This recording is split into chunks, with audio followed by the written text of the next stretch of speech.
Today we are going to talk about Young's double slit experiment. Young ने दो waves को लेके light waves को लेके उसके इंटरफेरेंस के पैटर्न को शो किया था ऑन द स्क्रीन। तो आइए हम पहले बात करते हैं यंग्स डबल स्लिट एक्सपेरिमेंट के सेटअप के बारे में। तो यंग का जो सेटअप था वो कुछ इस तरह से था। यहाँ पर देख रहे हैं कि दो स्लिट है यहाँ पर, ये और इन दोनों ये दोनों स्लिट के पे जो है कोहेरेंट सोर्सेज ऑफ लाइट रखे गए हैं। S1 and S2 are coherent sources of light, they are kept at the slits. उनको स्लिट्स पे रखा गया है कुछ इस तरह से। और यहाँ पर D डिस्टेंस पर, कैपिटल D डिस्टेंस पर एक स्क्रीन को रखा गया है। दिस इज स्क्रीन, और इस स्क्रीन पर इंटरफेरेंस पैटर्न को देखा जाता है। तो यहाँ पर जो है स्लिट्स के बीच में जो डिस्टेंस है वो है स्मॉल d।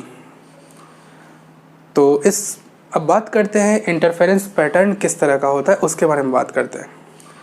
यहाँ पर जो इंटरफेरेंस पैटर्न जो मिलेगा दो लाइट वेव के मिलने से, यहाँ पर इस स्क्रीन पर इंटरफेरेंस पैटर्न जो मिलता है वो होता है डार्क और ब्राइट रीजन्स में। यहाँ पर आपको डार्क रीजन और ब्राइट रीजन का पैटर्न देखने को मिलता है, अल्टरनेट डार्क रीजन और ब्राइट रीजन। देखिए, डार्क रीजन को हम बोलते हैं डार्क फ्रिंज और ब्राइट रीजन के लिए हम टर्म यूज़ करते हैं ब्राइट फ्रिंजेस। तो आपको इस स्क्रीन पर डार्क और ब्राइट फ्रिंजेस का पैटर्न देखने को मिलता है। क्वेश्चन ये उठता है कि कहीं पर डार्क रीजन क्यों मिलता है और कहीं पर ब्राइट रीजन क्यों मिलता है, कैसे होता है ऐसा? तो ये दो लाइट वेव्स के इंटरफेरेंस के कारण होता है। एट सम पॉइंट, कुछ पॉइंट पर लाइट वेव्स जो यहाँ पर मिल रहे हैं, देखिए लाइट वेव कुछ इस तरह से है। दो लाइट वेव्स जब यहाँ पर मिलेंगे तो कहीं पर उनका नेचर होगा, उनकी टेंडेंसी होगी कहीं पर कि दे ऐड, और ऐड होने के कारण उस पॉइंट पर एम्पलीट्यूड भी ज़्यादा होगा और उस पॉइंट पर इंटेंसिटी भी ज़्यादा होगा। ऐसे पॉइंट पर आपको ब्राइट फ्रिंजेस देखने को मिलेंगे। बट एट सम लोकेशंस, कुछ दूसरे लोकेशंस पर दोनों लाइट वेव एक दूसरे को कैंसिल करने की टेंडेंसी रखेंगे। एज ए रिज़ल्ट जो रिजल्टेंट मिलेगा उस पॉइंट्स पर, उन पॉइंट्स पर उनकी एम्पलीट्यूड कम होगा और उनका इंटेंसिटी भी कम होगा। एज ए रिज़ल्ट वहाँ पर आपको डार्क फ्रिंजेस देखने को मिलेंगे। तो इस तरह से आप एक्सप्लेन कर सकते हैं कि आपको डार्क रीजन और ब्राइट रीजन क्यों मिलता है on this screen in Young's double slit experiment. तो अब क्वेश्चन ये उठता है कि कौन डिसाइड करता है कि किसी पॉइंट पर डार्क फ्रिंज मिलेगा या फिर किसी पॉइंट पर आपको ब्राइट फ्रिंज मिलेगा, ये कैसे डिसाइड करें? तो ये डिपेंड करता है इस पॉइंट पर पाथ डिफरेंस पे। इस पॉइंट पर जो दो लाइट वेव्स पहुंच रहा है उसके पाथ में जो डिफरेंस होता है वो डिसाइड करेगा कि whether this point will be bright fringe और डार्क फ्रिंज। तो आइए इन दोनों वेव्स के बीच में पाथ डिफरेंस निकालते हैं। What is path difference at this point P? Path difference will be simply longer path length minus smaller path length. तो यहाँ पर आप देख रहे हैं कि S2P is longer, so path difference को हम डेल्टा x से डिनोट करेंगे। Delta x will be longer path S2P minus S1P। इसको कैलकुलेट करने की कोशिश करते हैं। मान लीजिए कि ये पॉइंट जो है इन दोनों स्लिट्स से थीटा एंगल बना रहा है। This is a theta angle. ये पॉइंट जो है इस स्लिट्स, इस हॉरिजॉन्टल लाइन से ये पॉइंट जो है is making an angle theta with this horizontal line. तो इस पॉइंट पर पाथ डिफरेंस कितना होगा ये निकालने की कोशिश करते हैं। देखिए, ये जो स्लिट्स, ये जो स्क्रीन है वो इस स्लिट से काफ़ी ज़्यादा दूर है। कैसे? तो देखिए, यहाँ पर जो D होता है वो काफ़ी ज़्यादा होता है स्लिट सेपरेशन से। इस D का जो ऑर्डर होता है, कैपिटल D का जो ऑर्डर होता है वो होता है मीटर में। This is in metre. और स्मॉल d का जो ऑर्डर होता है वो होता है मिलीमीटर में। ये मिलीमीटर के रेंज में होता है। तो फिर आप देख रहे हैं कि कैपिटल D इज ये जो स्क्रीन और स्लिट्स के बीच में जो सेपरेशन है कैपिटल डी, ये बहुत ही ज़्यादा होता है इस स्लिट के सेपरेशन से। तो एज ए रिज़ल्ट आप इन दोनों लाइंस को दोनों रेज को आप पैरेलल मान सकते हैं, पैरेलल एज्यूम कर सकते हैं, क्योंकि ये पॉइंट बहुत दूर है स्लिट से। तो आप इन दोनों रेज को, इन दोनों वेव्स को पैरेलल मान सकते हैं। वही मैंने यहाँ पर किया। तो दोनों हॉरिजॉन्टल के दोनों रेज जो है हॉरिजॉन्टल के साथ कितना एंगल बनाएंगे, थीटा। अब आपको पाथ डिफरेंस निकालना है। तो देखिए इस यहाँ से S1 से S2P पर एक परपेंडिकुलर ड्रॉप कर दीजिए।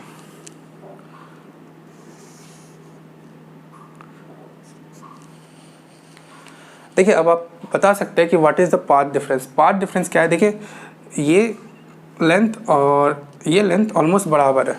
What is the path difference, तो केवल ये लेंथ जो है, this is the path difference between the two waves here. इसको कैसे कैलकुलेट करें, तो यहाँ पर आपको इसको कैलकुलेट करना है। This length is the path difference delta x. देखिए ये लाइन जो है it is perpendicular on both rays. ये लाइन जो है this is perpendicular to the both parallel lines. तो इसका मतलब है कि ये एंगल थीटा है, तो ये angle, this angle will be 90 minus theta, और as a result this angle will be theta. तो बहुत आसानी के साथ आपने बता दिया कि ये एंगल कितना हो जाएगा, थीटा। देखिए मैं एक बार फिर से बता दूँ, ये थीटा है तो ये एंगल 90 माइनस थीटा बता सकते हैं, क्योंकि this line is perpendicular on this line. तो ये 90 माइनस थीटा है और ये थीटा है। Also this line is perpendicular to this line also, both rays. This line is perpendicular to both rays. तो देखिए ये 90 है तो आपको एक राइट एंगल ट्रायंगल मिल गया, और ये थीटा है। ये डिस्टेंस स्लिट के बीच में सेपरेशन कितना है, d है, स्मॉल d है। तो आप बता सकते हैं कि this length will be d sine theta. Delta x की वैल्यू जो होगी this will be equals to d sine theta, यहाँ पर आपको मिल रहा है।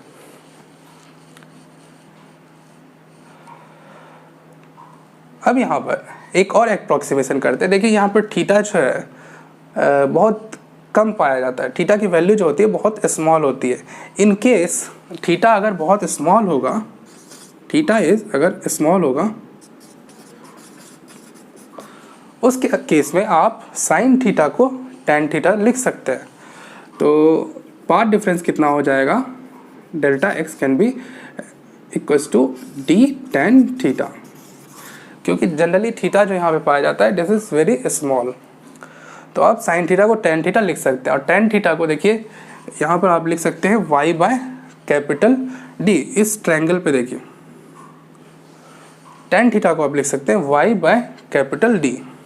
तो इस तरह से आप लिख सकते हैं delta x equals to d Y by capital D. अब आपने पाथ डिफरेंस निकाल लिया। अब आप बता सकते हैं कि कहाँ पर मैक्सिमम इंटेंसिटी होगा और कहाँ पर मिनिमम इंटेंसिटी होगा, कहाँ पर ब्राइट फ्रिंज बनेगा और कहाँ पर डार्क फ्रिंज बनेगा। तो किस तरह से पाथ डिफरेंस डिसाइड करता है, तो देखिए उसके लिए जो रूल है, अगर path difference delta x equals to 0, lambda, 2 lambda, 3 lambda, integral अगर पाथ डिफरेंस या तो 0 है या तो इंटीग्रल मल्टीपल ऑफ लैम्डा है, तो उस केस में आपको ब्राइट फ्रिंज मिलेगा, मैक्सिमम इंटेंसिटी मिलता है दिस केस में।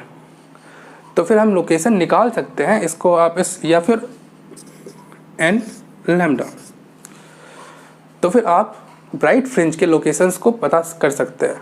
This path difference would be equals to ये पाथ डिफरेंस, इससे आप इक्वेट कर दीजिए तो आपको ब्राइट फ्रिंजेस के लोकेशंस मिल जाएंगे। तो पहले हमको पहला जो है ब्राइट फ्रिंज का लोकेशन पता करते हैं, पाथ डिफरेंस जब 0 होगा। So D Y by D equals to 0, this gives you y equals to 0। तो फर्स्ट ब्राइट फ्रिंज आपको कहाँ पे मिलेगा, तो दिस इज y की वैल्यू जो 0 होगी यहाँ पर आपको फर्स्ट ब्राइट फ्रिंज मिलेगा। इसको हम बोलते हैं सेंट्रल मैक्सिमा। इस ब्राइट फ्रिंज को जो सेंटर पे होता है इसको हम बोलते हैं सेंट्रल मैक्सिमा। तो पहला ब्राइट फ्रिंज ये है। अब हम फर्स्ट ऑर्डर ब्राइट एन की वैल्यू 1 करते हैं, nth ऑर्डर ब्राइट फ्रिंज को निकालते हैं। nth ऑर्डर ब्राइट फ्रिंज कैसे निकालेंगे? तो path difference dy/t equals to n lambda. इससे आप किसी भी ऑर्डर के ब्राइट फ्रिंज को निकाल सकते हैं। इससे जो आपको रिलेशन मिल रहा है ब्राइट फ्रिंज का location y equals to n times lambda d/d।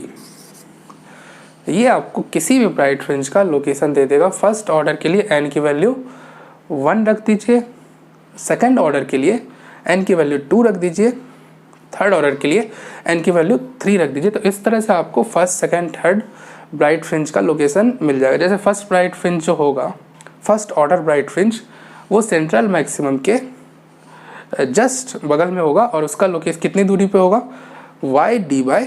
y capital d/d पे लोकेशन पे होगा first bright fringe, first order bright fringe. अब हम डार्क फ्रिंज के लोकेशंस के बारे में बात करते हैं कि कहाँ पर डार्क फ्रिंज का लोकेशंस बनेगा। उसके लिए जो होगा n की वैल्यू आप बता सकते हैं। n की वैल्यू n की वैल्यू यहाँ पर 0 से सेंट्रल मैक्सिमा मिल जाएगा आपको, सेंट्रल मैक्सिमम, और n की वैल्यू 1 2 3 4 इस तरह से रख सकते हैं आप। अब बात करते हैं डार्क फ्रिंज के लोकेशंस के बारे में। तो उसके लिए जो रूल है, path difference should be, dark fringe के लिए पाथ डिफरेंस शुड बी, ये आपका ब्राइट फ्रिंज का था, this was for bright fringe.